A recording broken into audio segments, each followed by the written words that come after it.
Well, well, well. Welcome, gentlemen.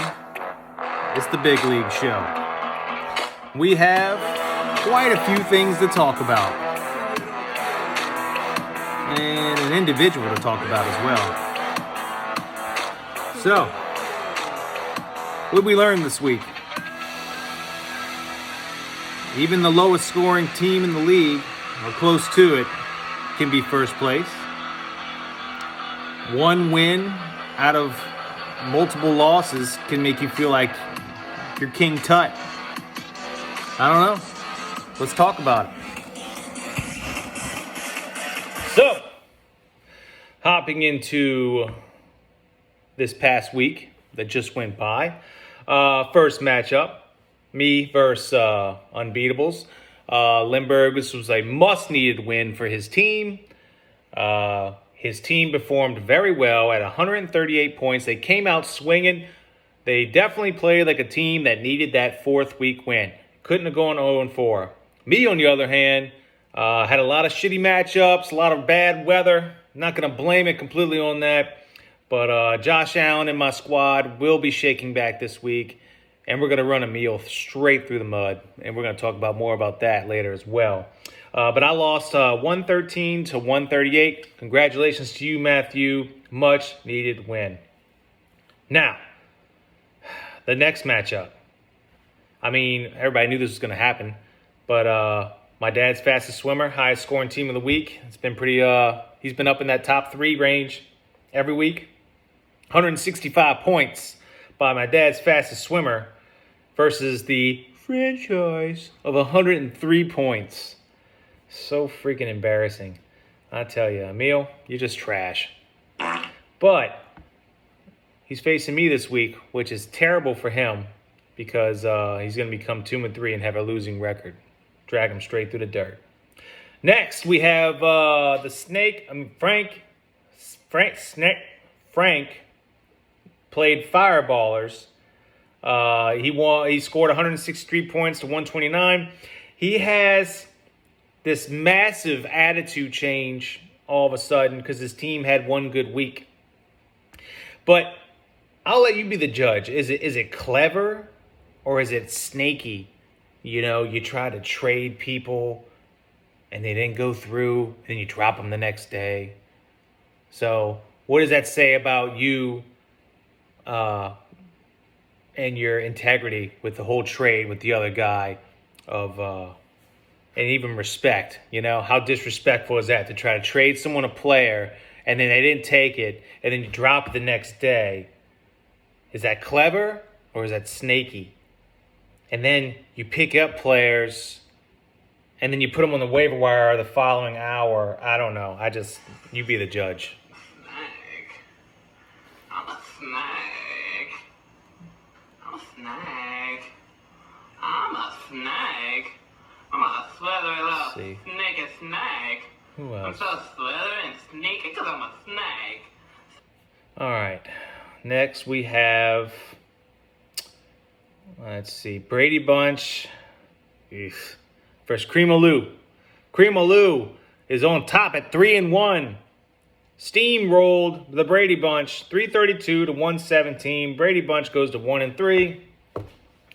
I tell you, Luke, I don't know what you need. I don't know if you need a good halftime speech or you know, some trades. I don't know. I don't know. Your team it doesn't have that pizzazz, that, you know, that electricity running through their veins. It just every week it just seems they have a vanilla performance, but we'll see. You know, we'll see what this upcoming week does for you.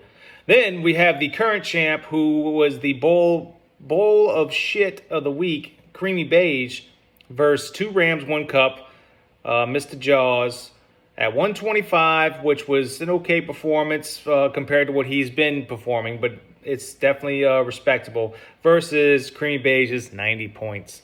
But yeah, 2 Rams, 1 Cup, ran away with that one. Good job. You go to 3-1. Chuck, 1-3. Then you have me pussy, me duck, me shot at 4-0. Slithering by, getting up all those wins. A win's a win. I'll say that. A win is a win. But He's definitely doing it versus low-scoring teams. Buckmaster, 124 versus Me Pussy Medeck Machette, 131. Big Mike in Big Mike fashion, always keeping it suspenseful, keeping it close. But Jeremy runs away with the win, 4-0. Big Mike, 3-1. So let's go ahead and hop in week 5. Whew. Can't wait. Playing Emil. Let's see what our matchup looks like. Do we have any Thursday night players? I don't think so. But let me make sure. Nope. No. Oh yeah, he does. He's got Boone playing Thursday versus the Colts as his running back. He's projected about 1.73 points, so that'll be good for me. Let's see, Josh Allen playing at Pitt. Gonna fucking come back with a vengeance because he had a shitty game in that weather. And I think him and Stephon Diggs are going to have a field day. You got Teddy Bridgewater playing at the Jets. I don't like that because don't sleep on the Jets at home, especially the defense. So I think Teddy's going to shit the bed.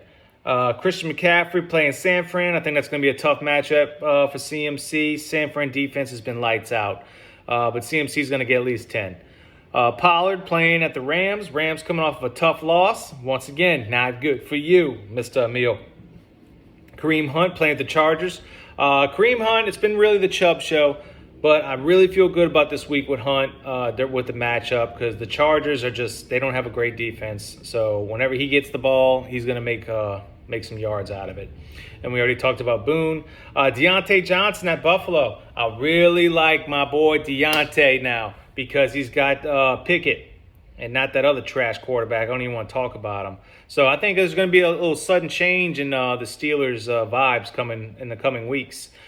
Jordan Jefferson playing in Chicago. Chicago has a good pass defense, but it's Jordan Jefferson, so he will get his. Adam Thielen, he's been pretty consistent for me. I can't hate on it. I can't really give myself a good excuse to bench him. So I'm gonna keep Adam Thielen in the lineup. AJ Brown playing at Arizona. I think he's going to do very well. Cardinals are they're very flaky. Mark Andrews had a terrible week last week. That was a big downfall for me. He's going to shake back Sunday night versus Cincinnati. He might get 2-3 touchdowns. Darren Waller, he's been playing like poo, but I think he's going to do well versus KC. I really do. Then I got Singletary. You got Lazard, defense, kicker, whatever. Emil, as usual, I'm going to beat the snot out of you. I'm going to have a better record at the end of the year. You know how this goes. You got to pay for everything, okay? So just know that. Next, you got the Unbeatables coming off of a big win, 1-3, versus a very tough matchup. My dad's fastest swimmer, who is 3-1 and who has been running through people, except for that 1 week he had. We got Joey B playing at Baltimore, which I don't like. But it is a Sunday night primetime game. So I think Joey B definitely gets over 25 points here. You got Patty Mahomes playing Monday night versus the Raiders. Patty Mahomes is going to do what he does. Derrick Henry, he's not washed. Don't worry about it. It took him a couple weeks to get them legs moving. D. Henry is on the move. Eckler also woke up this past week. Chubb been playing very well. That Chubb-Henry combination is nasty. Ramondre Stevenson, I see he's in the lineup. Ramondre is the man in Patriots land. I've been saying this for a while, and I think Bill Belichick's woken up to that. Maury Cooper playing at the Chargers.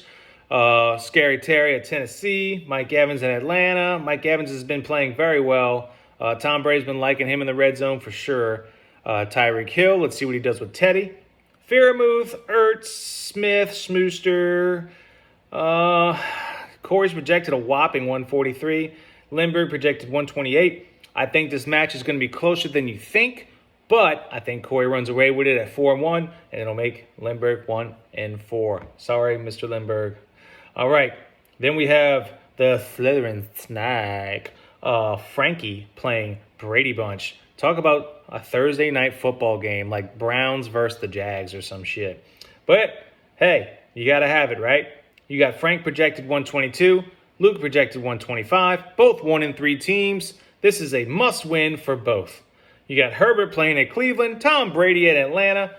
You got Hall in Miami, Cook in Chicago, Mostert, Damian Pierce. I got to tell you, Frank, love Damian Pierce. He's definitely the guy. He's on the wrong team, but he's getting 20 carries a game. I like it. You got Olave, definitely outperforming my expectations with the Saints. He's the real deal. I'm glad we drafted him. He's definitely going to be a superstar for our team. You got Pittman, Thursday night. Dobbs has been, I tell you what, Rodgers, he likes him some Dobbs. CeeDee Lamb, Hawkinson had a big game, but he ain't going to do that every week. Goddard, London, Wilson, yada, yada, yada. I'm going to go with Lukey Poo, 125. He plays Frank. He's projected 122. I tell you what, only because Tommy Boy's pissed. Giselle's fucking bouncing on him. It's official. I think we're going to see fucking Darth Brady on Sunday at 12. He's going to put up about a 40 burger. So I'm going to go with Lukey Poo here. And Frank, you're going to go 1-4. Luke, 2 and 3. Then Cream of Lou playing the Fireballers, who said he was going to make a big old comeback, but we all know how that went. So he's 0-4. Big old L on his head. And Cream of Lou's 3-1. Fireballers is projected 129 to Cream of Lou's 120. Let's see what we have here. Any Thursdays? No Thursday night games.